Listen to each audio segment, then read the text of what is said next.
네, 안녕하세요. 100세 시대를 든든히 대비할 본격 부자 되기 프로젝트 모니터 쇼 나도 부자의 강지원입니다. 사람이 살아가면서 소득을 얻을 수 있는 시기는 한정적이지만 소비 생활은 평생에 걸쳐서 이루어지죠. 그래서 안정적인 미래를 위해서 시청자 여러분들 지금 저희와 함께 재무관리 시작해 보시는 건 어떠실까요? 네, 저희 24시간 무료 상담 열어놓고 있습니다. 전화번호 02-2077-6248번으로 전화 주셔도 되고요. 문자는 샵 0988번으로 열려 있으니까 방송 보시면서 궁금하신 점 있으시면 언제든지 문의 주시면 되겠습니다. 자, 저희 본격적으로 100세 시대 부자 되기 프로젝트 나도 부자 시작해 봐야겠죠. 저희 오늘 출연자 영상으로 먼저 만나보고 오겠습니다.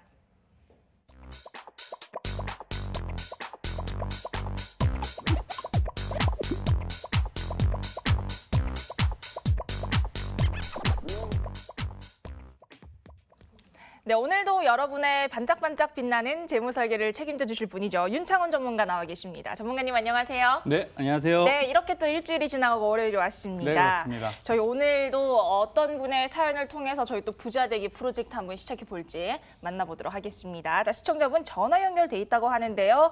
전화 연결해 보도록 하겠습니다. 안녕하세요, 시청자님. 네, 저희가 전화 연결이 지금 살짝 끊기고 있는 것 같은데요. 지난주 방송 어떻게 보셨어요, 전문가님? 네, 그 반짝반짝하게 해달라고 하셨으니까 네. 지난주에는 조금 덜 반짝했던 것 같습니다. 아, 좀 덜 반짝. 네, 오늘은 조금 더 이렇게 밝게 그리고 이 경기가 어려울수록 또는 지금 주가가 조금 출렁이고 있지 않습니까? 그렇죠. 이럴 때일수록 방법을 좀 찾아가야 됩니다. 네. 불안한 게 전부는 아니시니까 오늘 방송 통해서 충분한 해답 드릴 수 있도록 저희가 아주 밝고 반짝반짝하게 시작하도록 하겠습니다. 반짝반짝하게 저희 시작해 보도록 하겠습니다. 시청자분 전화 연결돼 있는 것 같은데요. 사연 만나보도록 할게요. 네, 안녕하세요, 시청자님. 아, 예, 안녕하세요. 네, 안녕하세요. 반갑습니다. 저희 윤창원 네. 전문가님과도 인사 나누실게요. 네, 안녕하세요. 네, 안녕하십니까, 시청자님. 네. 네, 저희가 우선 대략적인 정보는 좀 전달을 받기는 했는데 정확히 어떤 고민 갖고 계신지 좀 여쭤볼게요. 예. 제가 지금 40대 후반 자영업자인데요. 네. 둘째 아이가 지금 내년에 유학 갈 계획이라서 한 4년 정도 돈이 좀 많이 들어갈 것 같습니다. 그렇죠. 네, 모아둔 목돈을 최근에 어디 좀 투자하기도 좀 불안하고 네. 또 쓸 돈이다 보니까 이제 펀드나 채권도 사실 엄두가 안 나더라고요. 네. 5년 후에는 본인 좀 전원 생활도 좀 고려하고 있거든요. 그래서 근데 또 그게 또 자녀들 교육이나 결혼이 다 또 끝나야 제가 좀 편안해질 것 같고요. 네. 그래서 돈을 좀 어떻게 운영해야 될지 현실적인 조언하고 투자 방향을 좀 알려주시면 고맙겠습니다. 네, 알겠습니다. 아무래도 좀 자녀 유학을 준비 중이시니까 목돈을 준비하는 부분에 있어서 고민이 좀 많으실 것 같은데 전문가님 네. 좀 자유롭게 궁금하신 점 질의응답을 좀 해주실까요? 네, 시청자님. 네. 네, 그 주식이나 펀드도 잘하고 싶으신 것 같으세요. 사연 주신 거 보니까. 예. 혹시 뭐 공부는 좀 많이 하고 계신가요? 이랑 주워 듣기 많이 주워 듣는데 네네. 생각보다 그러네요. 예. 그래도 이렇게 관심 있으신 거는 잘했다고 제가 말씀드리고요. 오늘 방송 네. 끝까지 보시면 저희가 꼭 네네. 지키셔야 될 투자 원칙들 두세 가지 드리고 솔루션 드릴 테니까요. 꼭 실천하셔서 도움 받으셨으면 좋겠습니다. 예, 알겠습니다. 예. 네, 지금부터는 전화 끊으시고 저희 솔루션 제공해 드릴 테니까 화면으로 따라와 주시면 되겠습니다. 네. 네, 감사합니다. 자, 자녀 유학이 네네. 있으시대요. 저도 유학을 해봐서 아는데 돈이 굉장히 많이 들어요. 그러시군요. 저희 부모님은 아직까지 도대체 돈 언제 갚을 거냐, 도대체 돈을 언제 갚을 거냐고 저한테 그렇게 하시는데, 자, 일단 저희가 받은 정보 바탕으로 한번 좀 자세히 들여다봐야 될 것 같아요. 현금 흐름표부터 좀 살펴봐야겠죠? 네, 오늘 시청자님 현금 흐름부터 보시면요. 네. 자, 월급여 550이신데 자영업자세요.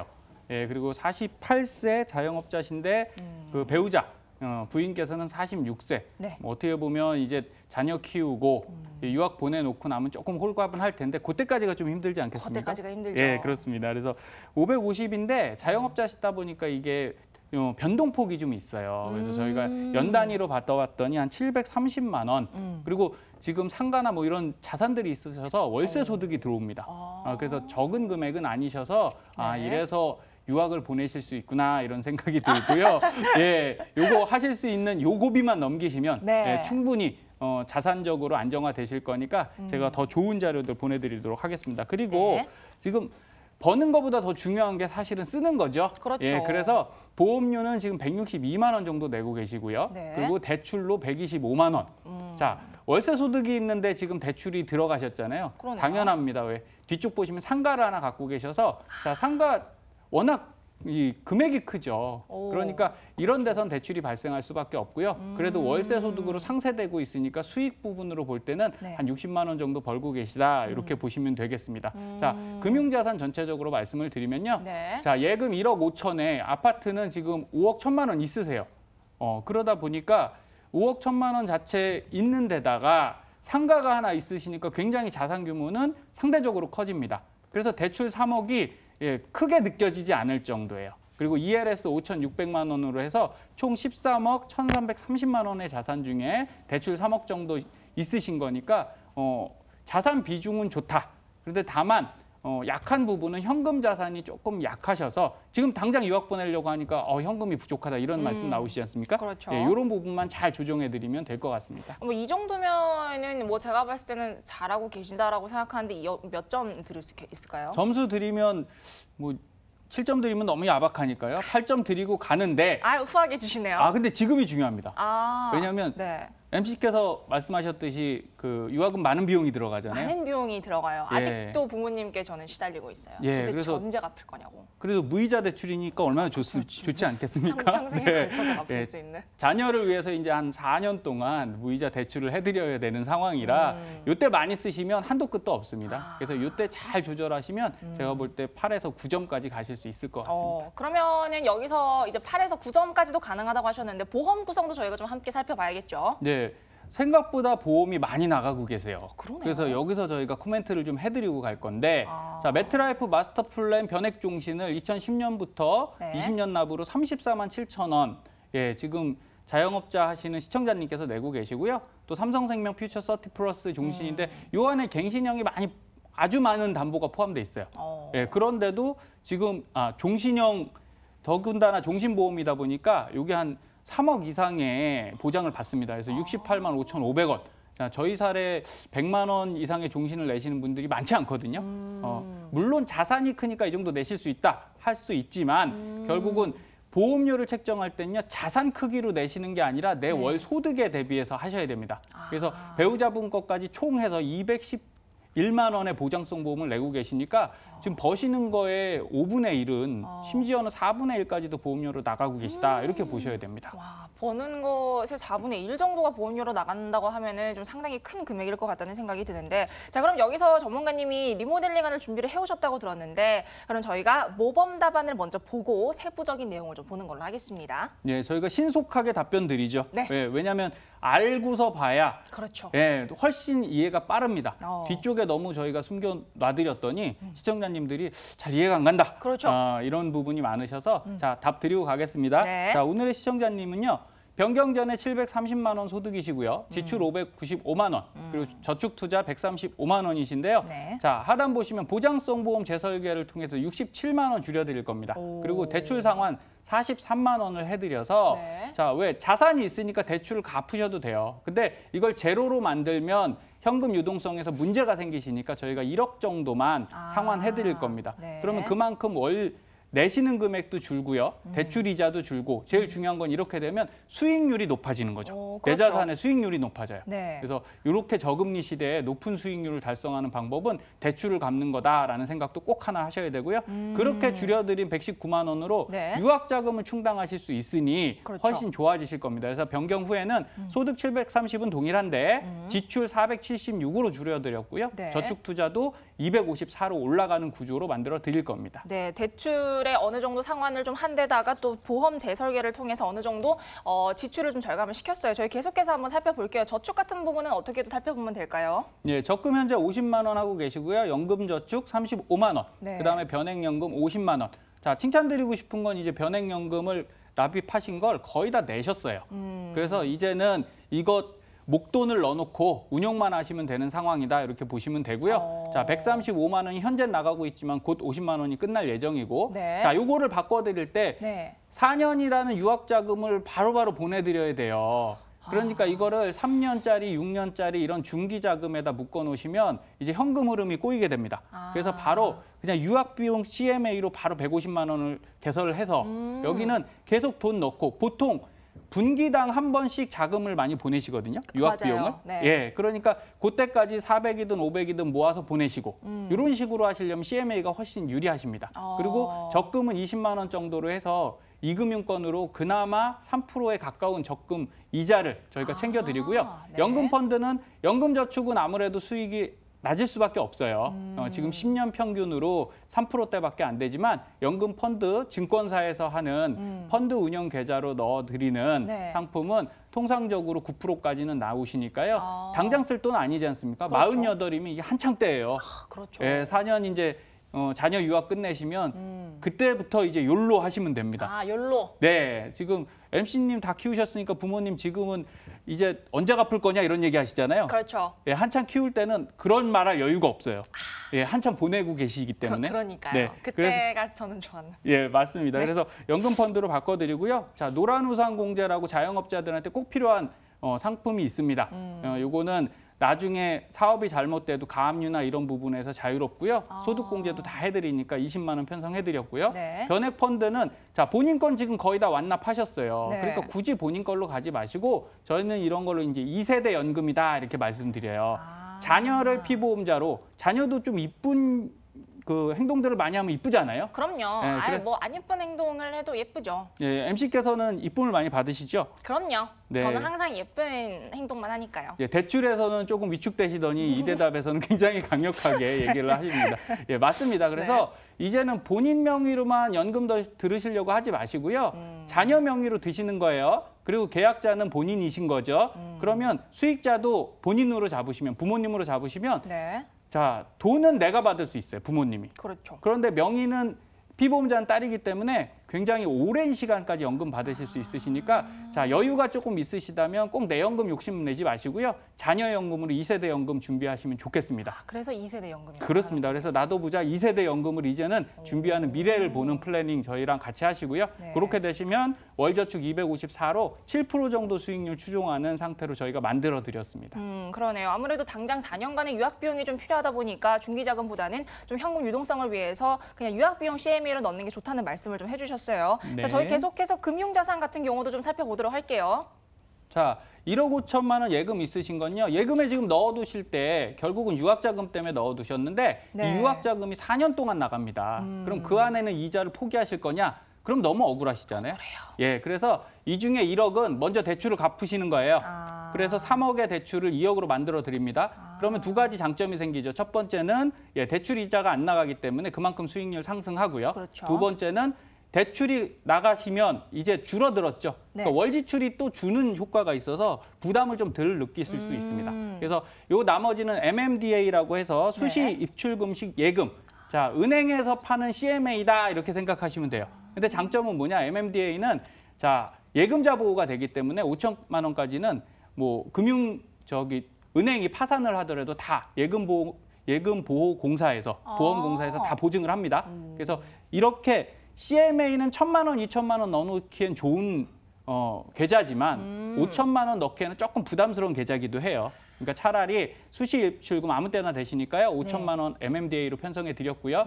자, 아파트 그대로 가시고요. 대출 그러면 제가 줄여 드렸습니다. 네. 그리고 요거 상가 잘 유지하셔야 돼요. 그리고 상가를 가지신 분들은 가장 중요한 게 공실률 체크 잘 하셔야 되지 않습니까? 그런데 우선 대출 줄여놨으니까 부담 좀 적어지셨을 거고요. 그렇죠. 자, ELS 같은 경우는 분명히 단기 상품으로 많이 가입을 하시는데 네. 지금처럼 증시가 떨어질 때는 ELS가 만기로 바로바로 돌아오질 않습니다. 그래서 투자 기간이 길어지니까 이런 것들은 조금 비중을 낮춰놓으시는 게 좋아요.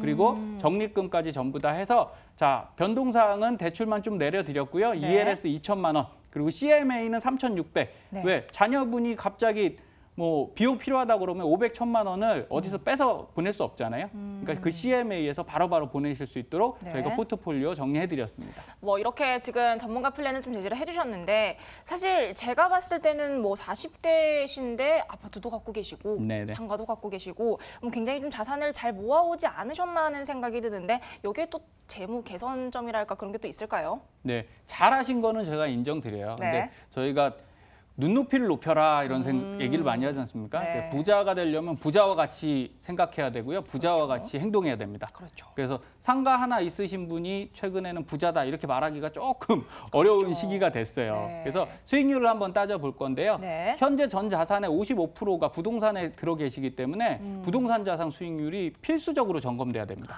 그래서 오늘 시청자님 거 쭉 점검을 해드렸는데 네. 자, 연 임대소득, 보증금 운용 수익, 관리비 수익까지 쭉 체크해 드렸고요. 자, 금융 비용은 여기서 돈이 들어가는 거잖아요. 그럼 여기서 그렇죠. 손실이 또 날 수가 있고. 그래서 지금 갖고 계신 상가는 5.54% 연회 수익이 난다. 이렇게 보시면 돼요. 세금도 나가고 뭐 이렇게 하니까. 네. 자, 5.54 괜찮지 않습니까? 나쁘지 않죠? 예, 그런데 대출을 갚았기 때문에 이게 더 올라가겠죠. 6.5% 정도까지 올라가고요. 네. 그런데 이걸 보셔야 돼요. 공실이 발생하면 어떻게 되냐? 5.54가 이제 마이너스로 전환이 되는 거죠. 그렇죠. 그렇기 때문에 앞으로 지난 시간에 말씀드렸듯이 금융 투자를 부자들은 벌써 비율 조정을 했다라고 말씀드렸어요. 네. 자, 부동산에 55%돼 있는 것들을 금융으로 한 20%더 보내시고 부동산 비율을 35% 정도로 조정하시면 더 좋긴 좋습니다. 그런데 이거는 한꺼번에 뭐 자기 스스로 하기 어려우시니까 그런 것들은 저희 나도부자 전문가들과 상담 직접 하셔갖고 조금 더 조율하시는 게 좋습니다. 네, 아무래도 부동산 비율이 좀 크시다 보니까 이런 공실이라든지 수익률 부분을 다시 한번 좀 점검을 해주셔야 될 것 같은데, 자, 그럼 여기서 신경 쓰셔야 할 자산 관리 포인트 저희가 어떤 거 짚어볼 수 있을까요? 네, 자산 관리 포인트라고 해서 사실 어려운 개념이 아니에요. 네. 예, 그 MC께서 네. 물건 구매하실 때 혹시 그 백을 하나 오늘 사볼게요. 아우, 좋아라. 명품 백을 하나 살 건데 네. 그 보시는 포인트가 있으세요? 저는 예쁜 거. 예쁜 거. 두 번째, 가격 중요하죠. 아, 가격 중요하죠. 세 번째는 명품 중에서도 장기적으로 가치가 보존되는 거. 아, 그런 세 그렇죠. 가지 중요하겠죠. 네. 예, 똑같습니다. 시청자님 앞으로 세 가지 포인트는 첫 번째, 자녀 유학 잘 보내는 거고요. 네. 두 번째, 이 자녀들이 들어와서 결혼 잘하는 겁니다. 아. 그리고 세 번째, 아까 말씀하셨듯이 전원생활, 부인과 전원생활 잘 하실 수 있는 자산 마련 딱 되면 되거든요. 그래서 이 세 가지만 잘 챙기신다면 충분히 생활이 안정화되실 거고요. 단지 유학의 4년 동안 목돈 배분을 잘 하셔야만 이 어려운 여유 있는데 보릿고개란 용어는 좀 안 어울리죠. 하지만 겨울이라고 할게요. 네. 혹독한 겨울을 4년만 잘 버티시면 봄이 오실 거라고 저는 생각합니다. 그러네요. 아무래도 사실 또 유학을 보내는 것도 자녀에게 좋은 교육을 시켜주고자 하는 부모님의 마음이 아닌가 하는 생각이 드는데, 사실 저 같은 경우도 좀 굉장히 돈을 많이 깨먹은 케이스라서 여쭤보고 싶진 않지만 네. 1인당 평균 드는 교육비 얼마나 될까요? 아, 그래도 MC님 희망을 가지세요. 아, 그럴까요? 네. 이렇게 공부 열심히 하셔서 잘하셔서 지금 MC라고 계시지 않습니까? 부모님 보고 계십니까? 예, 미래 가치에 충분히 투자가 됐다고 생각하고요. 자, 전체 교육비 한번 보여드릴게요. 겁내라고 말씀드리는 게 아니라 이거 현실입니다. 네. 그래서 우리나라 총 교육비는요. 유치원, 초등학교, 중학교, 고등학교, 대학교 보내는데 보통 1억 1,106만 원의 평균이 나오고 있습니다. 와. 자, 그런데 이게 공교육비죠. 이거는 누구나 내야 되는 돈이고요. 여기에 추가로 사교육비가 들어갑니다. 네. 그래서 다음 페이지 보시면 사교육비를 한번 보여드릴게요. 자, 재밌는 건 사교육비는 어떻게 되냐면요. 자, 부모의 소득에 따라서 증대되는 경향이 있어요. 공교육비는 어쩔 수 없이 내요. 그렇죠. 그런데 내가 여유가 있어야 사교육비를 낼 수 있거든요. 그렇죠. 근데 저기 보시면 700만 원 이상의 월 42만 원, 제가 볼 때 굉장히 적게 잡힌 거고요. 저거에 상당 부분이 올라갈 겁니다. 네. 그래서 이건 전국 평균이라 이렇게 보셔서 제가 볼 때 한 명 키우는데 2억은 충분히 든다 이렇게 생각이 되는 거고요. 네. 자, 그렇게 되려면 뭐 부모 입장에선 잘해주고 싶은 거 아니겠습니까? 그렇죠. 그런 마음 충분히 이해하니까 제가 오늘 시청자님들께 꼭 드리고 싶은 그 말씀은 네. 자녀 교육 충분히 시키시되 나중에 내 노후를 준비를 못 하시면 나중에 자녀한테 부담이 됩니다. 네. 그래서 이 양쪽의 균형을 꼭 맞추실 수 있는 나도부자 시청자님들이 되셨으면 좋겠어요. 그렇죠. 이런 부모님들의 마음을 모르는 바 아니나 이런 현실적인 수치들을 자꾸 들고 오시니까 제가 오늘 좀 보는 내내 찔려가지고 멘트가 네. 좀 안 나오거든요. 저희 계속해서 그러면 어떤 걸 살펴보면 될까요? 이제 부모와 자녀의 동상이몽이랄까, 이런 부모가 생각하는 것과 자녀가 생각하는 것의 또 다른 기준에 대해서도 한번 저희가 살펴보지 않아야 하겠습니까? 제가 그렇죠. 오늘 멘트가 좀 안 사실은 되네요. 교육비가 중요한 게 아니고요. 그렇죠. 저희가 고부 간의 갈등, 그죠? 또 계층 간의 갈등 이런 것들이 사회에 많이 발생하는데, 네. 자, 부모와 자녀 간에도 갈등이 있습니다. 그렇죠. 그걸 동상이몽이라고 저희가 표현했는데, 네. 그 화면을 좀 보시면요. 네. 자, 자녀가 경제적으로 어려우면 자녀를 돕겠다. 부모 세대에서는 64.8%가 이렇게 답했습니다. 근데 당연한 거잖아요. 부모님 입장에서 내 자녀가 힘들다는데 누가 외면하시겠습니까? 능력이 안 돼서 못 도와드릴지는 몰라도 되면 돕겠죠. 그렇죠. 근데 반대편으로 자녀를 볼게요. 네. 부모가 도와줄 것이라고 54%가 생각하고 있습니다. 아, 요건 좀 아닌 것 같아요.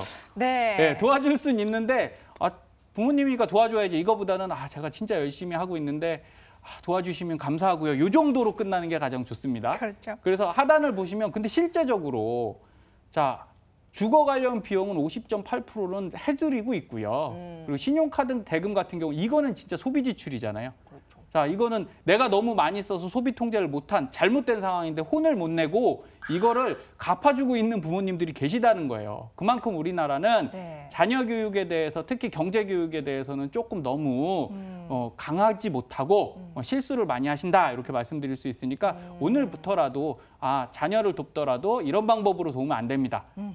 자녀를 돈을 잘 모을 수 있게끔 교육하는 부모님들 되시기를 바라겠습니다. 네, 정말 처음부터 끝까지 계속해서 찔리는 얘기들만 계속 나오고 있는데 사실 저희 부모님께서도 계속 말씀을 하시는 게 정말 아껴야 된다, 저축을 해야 된다라는 말씀을 하시는데 정말 이런 걸 또 보고 나니까 확실히 아껴야 될 필요성이 좀 있구나라는 생각은 좀 들어요. 네, 아끼셔야 되는데 이 세대 간의 생각이 다른 것도 이해하셔야 돼요. 부모님 세대 때는 우리는 아껴야 돼. 왜 전쟁도 겪어보셨잖아요. 그렇죠. 그리고 우리나라 그 한강의 기적이죠. 70년대, 80년대 어려운 시기를 겪으시면서 네.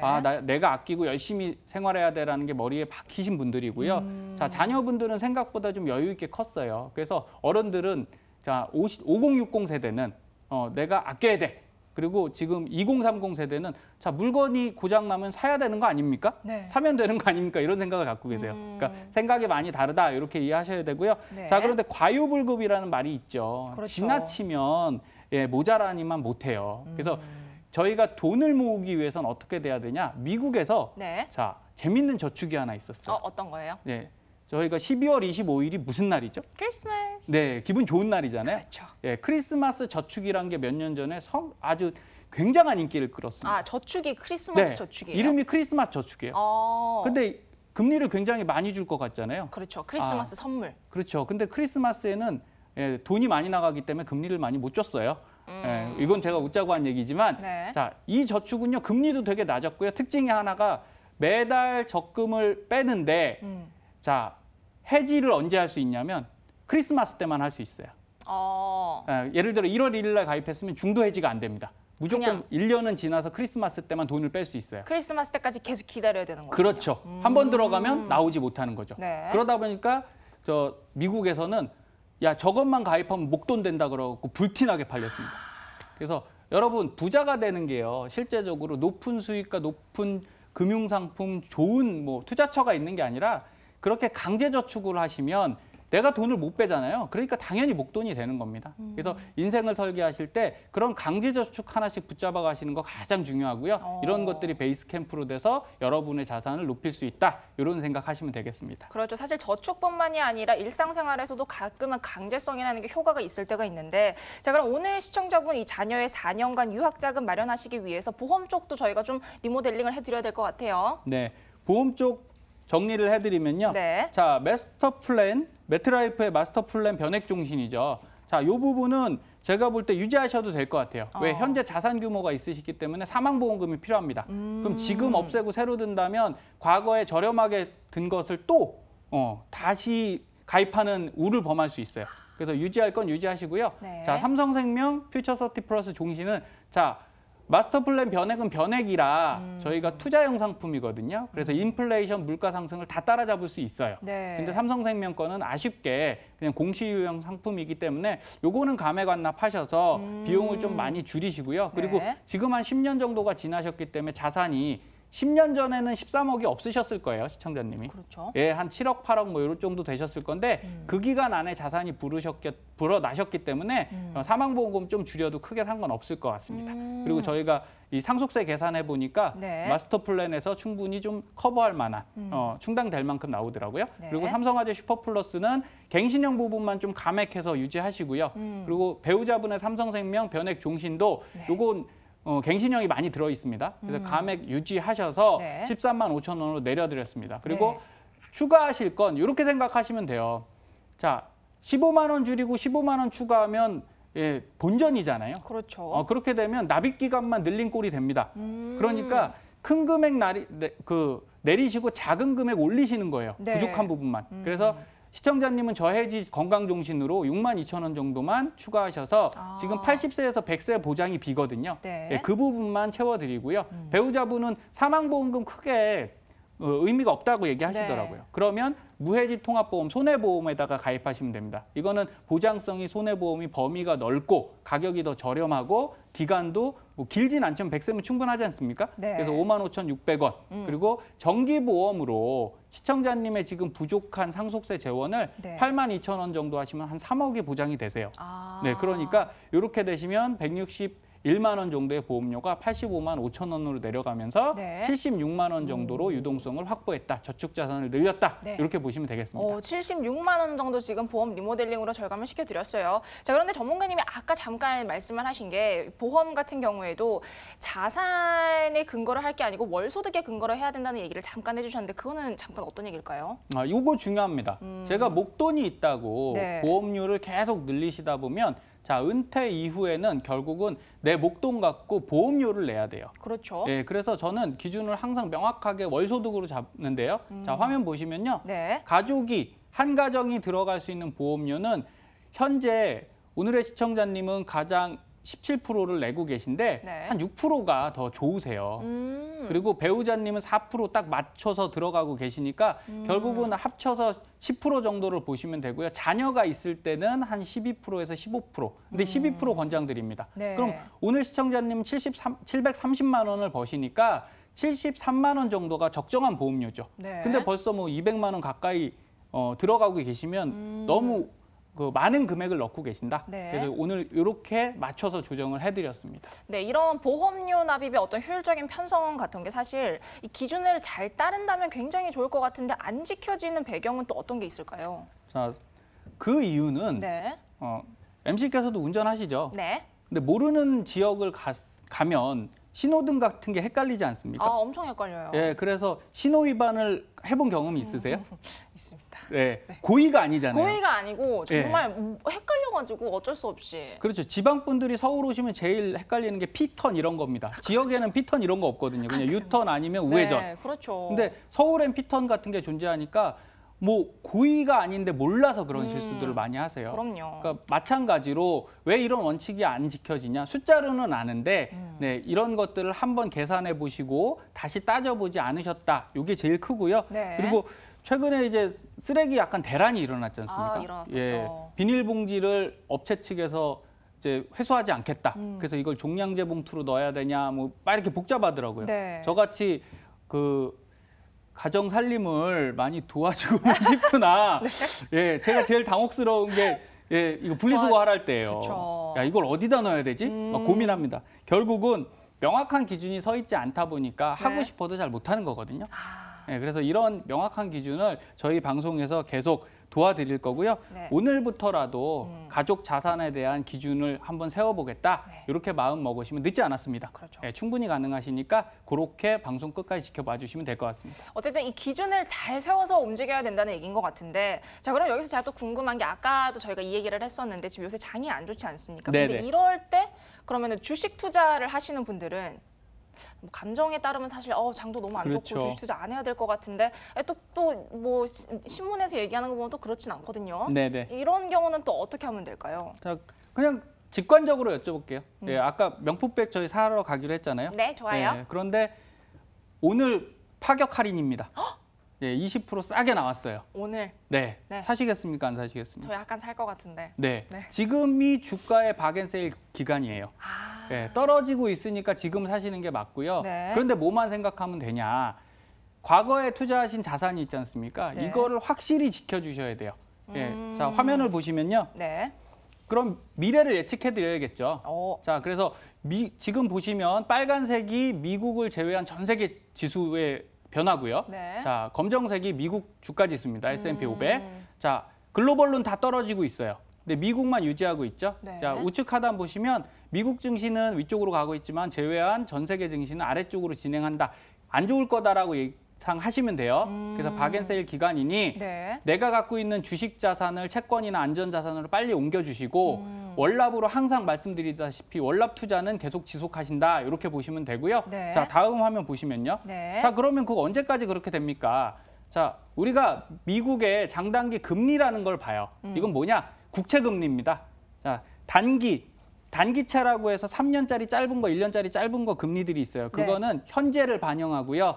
10년 장기채들은 미래를 반영합니다. 그럼 이게 차이가 생겨요. 네. 예, 장기채가 3%면 단기채가 1.5%다 그러면 1.5%의 차이가 생기잖아요. 그렇죠. 이게 좁아지기도 하고 넓어지기도 하는 거거든요.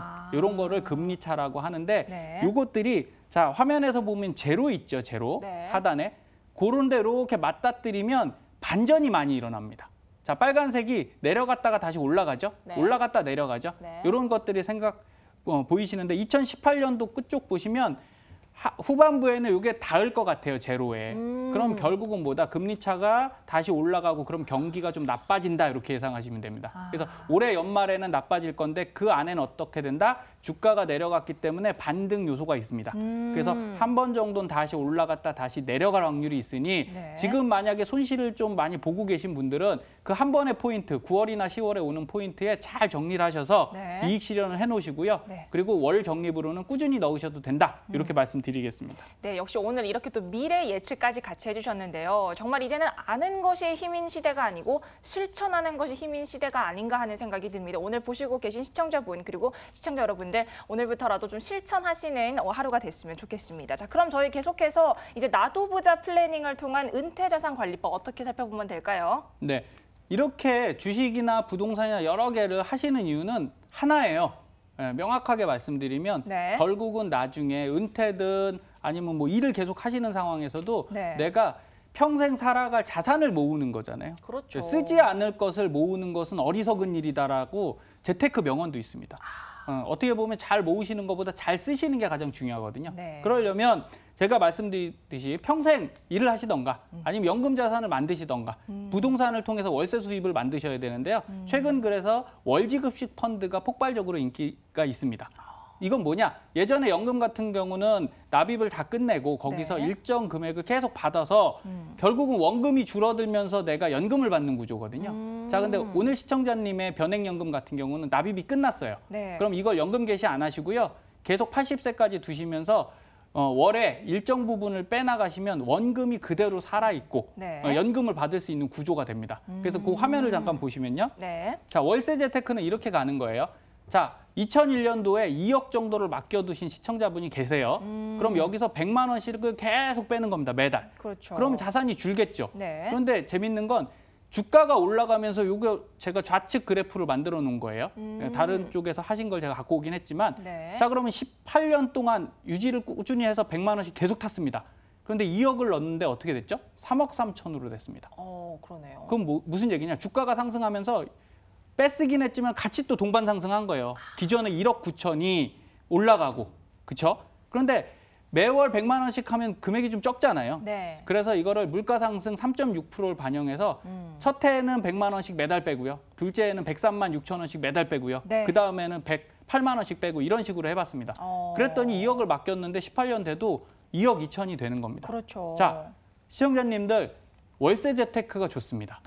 그러면 월지급식 펀드나 변액연금이나 네. 부동산으로 월세 재테크 하실 수 있으니까 이렇게 가시고요. 네. 그래서 오늘 시청자님의 네. 나도부자 변액연금을 말씀드리면요. 네. 자, 납부를 다 하셨어요. 그래서 화면을 보시면 자, 나도부자 변액연금이 98만 원이 형성이 됩니다. 기존에 50만 원씩 10년 내셨으니까 6천이 됐는데 이걸 65세까지 두면 거의 2억에 가까운 자산이 되고요. 네. 오늘 말씀드린 대로 월에 100만 원씩 계속 빼실 수 있는 거예요. 네, 근데 그렇죠. 원금은 살아있다. 오. 이게 중요한 거죠. 네. 자, 국민연금 85만 원, 노란우산공제 25만 원, 네. 연금펀드 48만 원, 연금저축을 펀드로 옮겼죠. 그랬더니 수익이 올라갔습니다. 그래서 나도부자 2대 연금까지. 와. 자, 요거는 따님이 예쁜 효도하시면 드리고요. 네.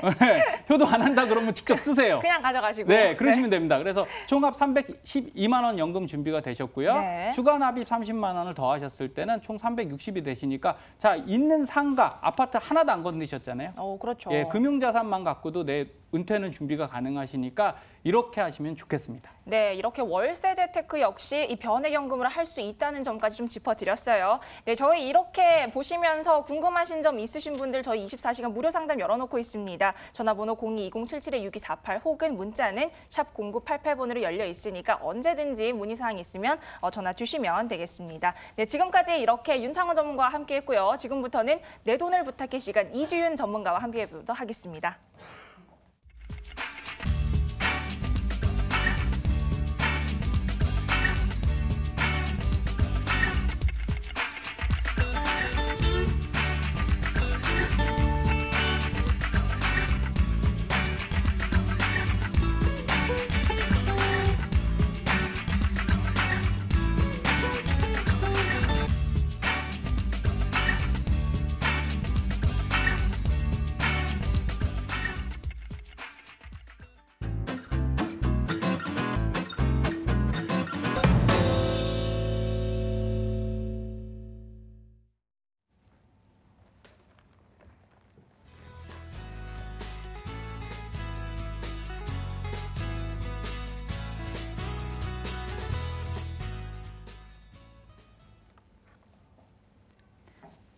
안녕하세요. 부동산 베스트셀러 나는 소액으로 임대사업해 아파트 55채를 샀다의 저자 이지윤입니다. 만나뵈서 반갑고요. 일단은 그 나도 부자를 통해서 처음으로 인사를 드리게 되는데 나도 부자라는 이 프로그램이 이제 기본적으로 그 보시는 시청자분들을 이렇게 부자로 만들어 드리는 프로그램인데 기본적으로 앞서서 이제 다른 윤창원 전문가님께서도 이제 금융이나 이런 것들을 통해서 좀 수익을 좀 올리는 부분들을 많이 짚어주셨고 그런 부분에 대해서도 전문가들의 도움을 좀 받으시면 좋을 것 같은데 그 대한민국에서 사실은 빼놓을 수 없는 게 부동산이잖아요. 저 같은 경우에는 이제 부동산에 좀 특화된 그런 재무 전문가라고 보시면 되시겠고요. 오늘 이제 제가 맡은 분야는 이제 부동산으로 왜 임대 소득을 올려야 되고 왜 대한민국에서 왜 이제 부동산이 임대 소득이 또 답이 될 수밖에 없는지 그런 부분에 대해서 한번 강의를 또 진행하도록 하겠습니다. 일단 기본적으로 저희가 나도 부자 이 프로그램을 시청하시는 이유가 내 노후를 좀 든든하게 좀 준비하시고자 하는 그런 목적으로 좀 보시는 분들이 굉장히 많으실 텐데 금융으로도 당연히 준비를 해야 되지만 또 부동산도 당연히 임대소득으로 같이 준비를 하시게 되면은 금융과 부동산이 자산 배분이 돼서 굉장히 든든하게 내 노후를 준비를 하실 수가 있는데요.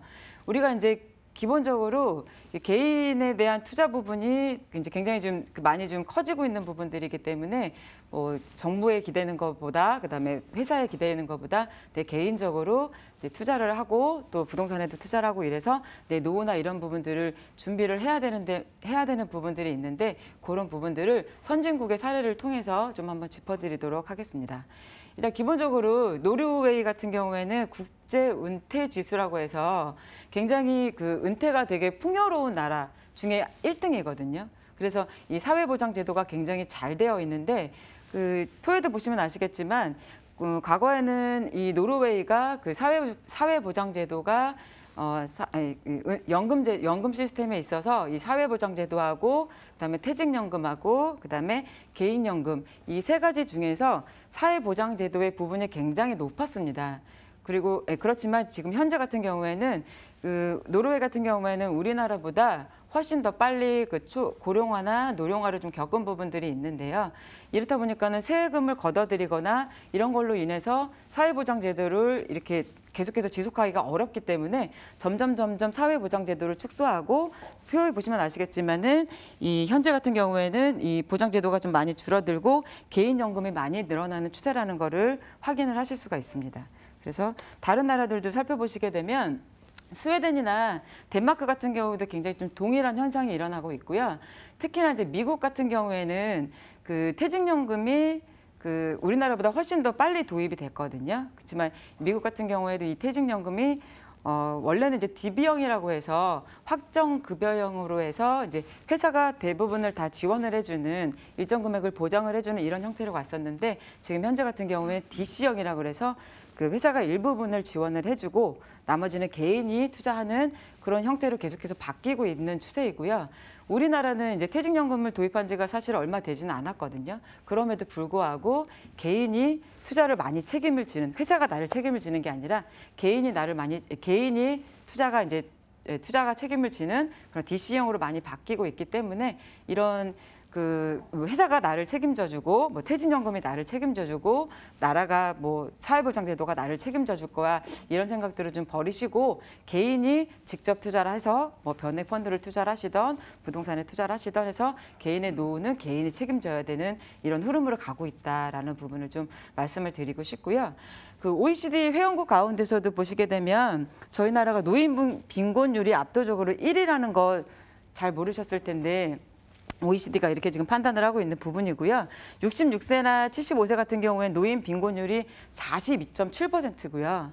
76세 이상은 60%가 노인이 빈곤하게 살고 있습니다. 그래서 그 NHK에서 쓴 노후 파산이라는 그 책을 보게 되면 그 나이가 들어 일본 같은 경우에는 저희보다 더 빨리 고령화, 노령화를 겪은 사회잖아요. 그렇다 보니 일본 같은 경우에는 나이가 들었을 때 일부러 죄를 짓고 감옥에 가는 그런 일들이 많이 일어난다고 해요. 그래서 내가 지금부터 미리 준비하지 않으면 나중에 나에게도 분명히 그런 일이 생길 수 있기 때문에 미리미리 금융이 됐던 부동산이 됐던 미리미리 나의 은퇴 준비는 젊었을 때부터 시작을 하셔야 된다라는 부분 좀 말씀을 드리고 싶고요. 또 우리가 지금 일단 정부도 그 세수 확보하는데 이 어느 정도 이게 세수를 확보하는데 좀 어려움이 있기 때문에 우리가 이제 기본적으로 그 은퇴 준비를 해야 되는데 기업 같은 경우에도 지금 현재 같은 경우 우리나라 그 총 GDP가 1조 4,981억 달러로 보통 이제 우리나라 원화로 따지게 되면 약 한 1,650조 정도가 되거든요. 근데 이렇게 돈이 많음에도 불구하고 전 세계적으로 저성장 국면이다 보니까는 돈을 많이 투자를 하지 않아요. 설비 투자를 하지 않거든요. 그렇게 되면 기업이 설비 투자를 안 하면은 일자리가 많이 늘어나지 않는다는 이야기거든요. 기업이 일자리를 많이 안 만들고 있고 그런데다가 남아도는 돈이 500조 가까이 되는데 이거를 임금을 올려주지도 않잖아요. 임금 같은 경우에는 좀 어려운 말로 하방 경직성이라는 게 있어서 한 번 올려주게 되면은 떨어뜨리지를 못하거든요. 그래서 기업에 노는 돈은 굉장히 많은데 경제 규모가 커져서 노는 돈은 많은데 기업이 설비 투자도 안 하고 그러니까 일자리도 안 만들고 그리고 임금도 많이 올려주지 않기 때문에 노후는 내 스스로 준비를 해야 된다. 이런 부분들이 또 여기서도 좀 말씀을 좀 드리는 부분이고요. 또 뒤에 가서 보시게 되면은 지금 이제 금리가 워낙 낮다 보니까 지금 또 한 번 정도 올렸음에도 불구하고 약 1.5% 정도밖에 안 되잖아요. 근데 이 저금리 기조는 뭐 단기적으로는 금리 같은 경우에는 경기 부양이나 과열을 이렇게 약간 그 조절하기 위해서 등락을 하지만 장기적으로 금리는 내려간다고 보시면 되겠습니다. 뭐 금리 돌아가는 그 메커니즘만 뭐 강의를 드려도 굉장히 오랜 시간 걸리는 거지만 장기적으로는 금리는 내려갈 거다. 그렇지만 물가 떨어지는 거는 못 보셨잖아요. 그러니까 장기적으로 금리는 떨어지는데 물가는 계속 올라가. 그러면 당연히 지금 금리로는 어떤 노후나 어떤 돈을 모아간다는 의미가 전혀 없는 거고 물가 상승률을 해칭할 수 있는 투자 상품, 예를 들어 변액이 됐던 펀드가 됐던 그런 쪽에 투자를 하셔서 자산을 만드셔야 되는 거고요. 또 물가 상승률을 해칭할 수 있는 좋은 부동산. 이에 대해 투자를 하셔서 그거에서 나오는 임대소득으로도 노후를 준비하셔야 된다는 부분 좀 말씀을 드리고 싶습니다. 다음으로 좀 넘어가게 되면 대한민국 부동산 시장에서 왜 임대 사업이 답이 될 수밖에 없는지에 대한 그런 자료들인데요. 이게 이제 OECD 자료인데 그 주요국의 자가 보유 비율을 살펴보게 되면 이 자가 보유 비율이라는 거는 이게 내 집을 갖고 있는 그런 비율이거든요. 근데 이 자가 보유 비율을 살펴보게 되면 우리나라보다 좀 잘 사는 나라들은 비율들이 보통 70%, 많게는 뭐 80%까지도 올라가는데 우리나라는 56.8%예요. 근데 이게 인구주택 총조사가 1980년도에 먼저 시작이 됐거든요. 그때 당시에도 자가 보유 비율이 58.8%였는데 현재도 35년이 지난 현재도 조사를 해보면은 56.8%로 오히려 떨어졌어요. 그러니까 대한민국의 50% 정도의 사람들은 집을 사지 않고 계속해서 임대 시장을 전전한다는 이야기죠. 그래서 이 대한민국에서는 임대 시장이 앞으로도 계속해서 약간 커질 수 있는 그런 부분들, 꼭 커지진 않더라도 이 정도 수준은 계속해서 유지를 해나갈 거기 때문에 대한민국 부동산 시장에서는 임대 사업을 꼭 해야 된다, 이런 말씀을 좀 드리고 싶고요.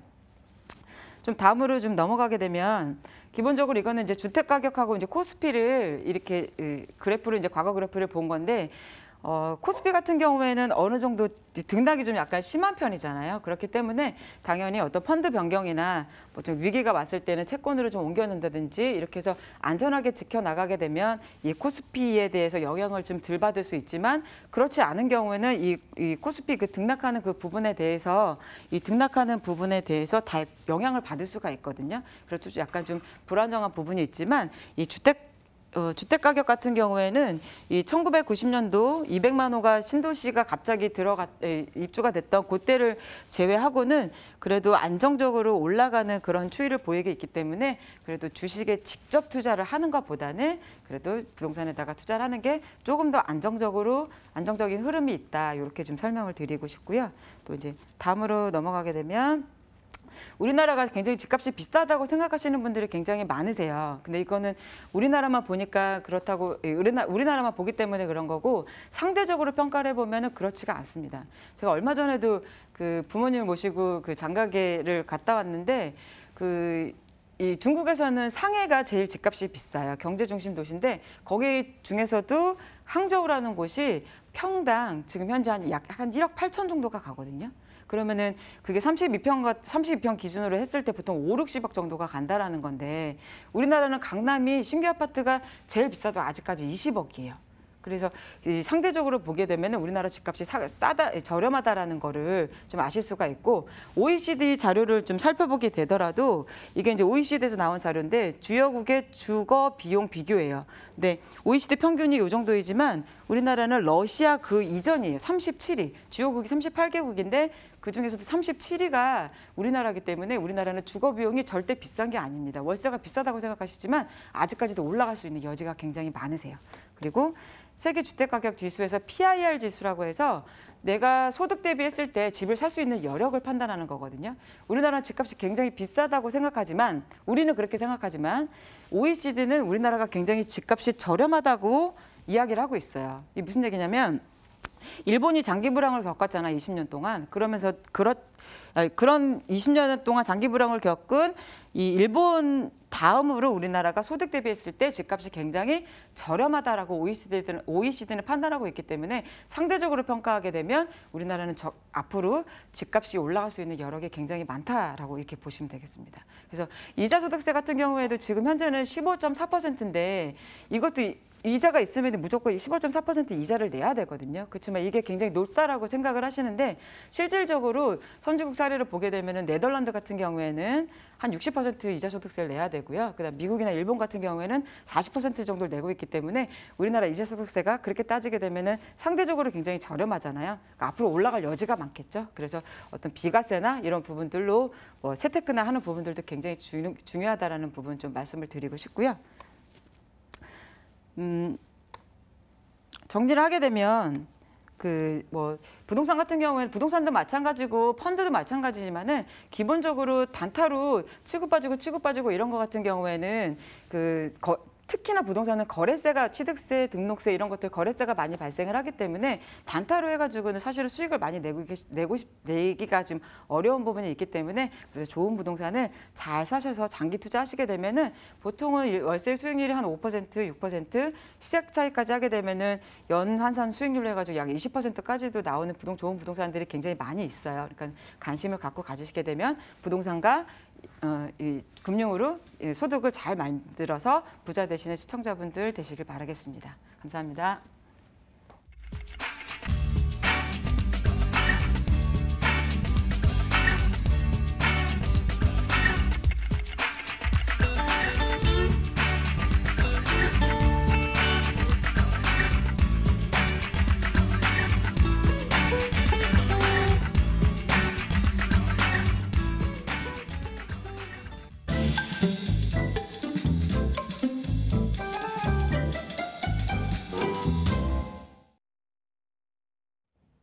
네, 오늘 내 돈을 부탁해는요, 이지훈 전문가와 함께 은퇴 준비, 임대 소득이 답이다라는 주제로 또 노하우를 들어봤습니다. 네, 저희 머니 토크쇼 나도 보자 오늘 윤창원 전문가, 이지훈 전문가와 알찬 1시간 함께 했는데요. 네, 오늘 저희가 준비한 시간은 여기까지입니다. 네, 저희는 다음 주 이 시간이죠. 매주 월요일 오후 6시 30분에 찾아뵙도록 하겠습니다. 시청해주신 여러분 고맙습니다.